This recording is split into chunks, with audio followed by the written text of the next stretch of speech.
Hey guys, Joe here from Wild Aquatics and Exotics. This is the first video in our Introduction to Freshwater Aquarium series where we take you step by step through the basic theory of setting up and maintaining your first tank. In today's video, we're going to cover the absolute basics of keeping an aquarium. We'll go over the different types of aquariums, some general terminology and the maintenance required, the costs involved and the biggest mistakes beginners make. So if you're to stay updated on future videos in this series, don't forget to like and subscribe. Aquariums generally fall into three categories: freshwater, marine, and brackish. Firstly, we have freshwater aquariums. These house fish that naturally live in rivers and streams. Most of the time, the source water you'll be using will be your tap water, treated with a tap water conditioner to make it safe for your fish. For the purposes of this being a beginner video, we will only be referring to freshwater aquariums in this series of videos. Secondly, we have marine aquariums. These house saltwater fish from the ocean. Marine tanks are more expensive to set up and run, much more complex and require more maintenance, so I'd recommend leaving these for when you get more experience. I'll be doing a beginner guide to marine tanks in the future, so stay tuned. And thirdly, there are brackish aquariums. These mimic environments where freshwater meets the sea, containing a mix of salt and freshwater. They're very niche and require special care, so we won't be covering them in this series. You may have also heard the terms tropical and cold water. This just refers to the temperature. A tropical freshwater tank has a heater, while a cold water freshwater tank does not. It's that simple. The water itself is essentially the same. For beginners, I highly recommend starting with a tropical freshwater aquarium, and I'll explain why in the next video. So where do you start? The first things you need to understand are the basics of water chemistry.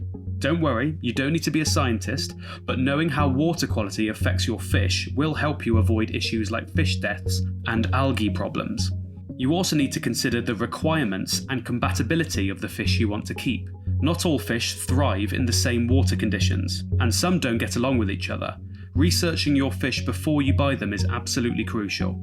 So to set up, you'll need an aquarium, a filter, a light, and likely a heater if you're going tropical. Usually when setting up an aquarium, you have two options. Choose the fish first and buy the equipment that suits their needs, or buy the equipment first and then pick fish that fit those conditions. Many beginners make the mistake of buying an aquarium first only to realise it's too small for the fish they want. This can lead to overcrowding, poor water quality, and fish health issues.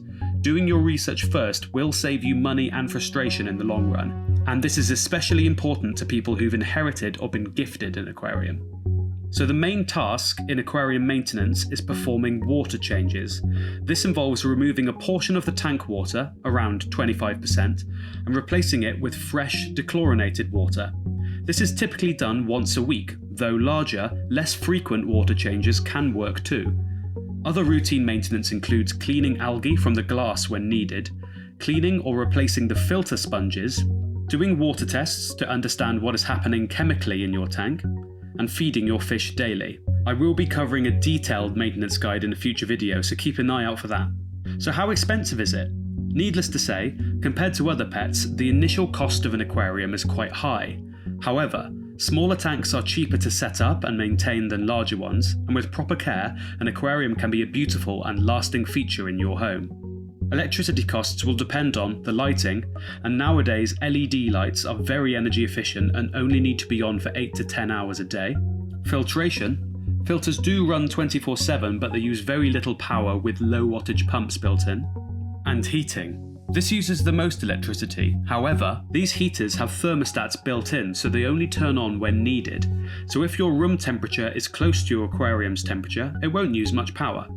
Most problems beginners face come down to one thing: rushing and not doing enough research.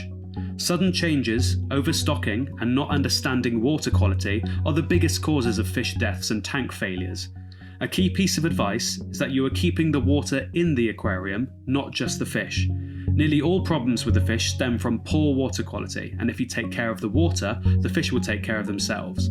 And that's it for today. In the next video, we'll go over exactly what equipment you need to buy for your first aquarium. If you found this video helpful, please like and subscribe so you don't miss the next one.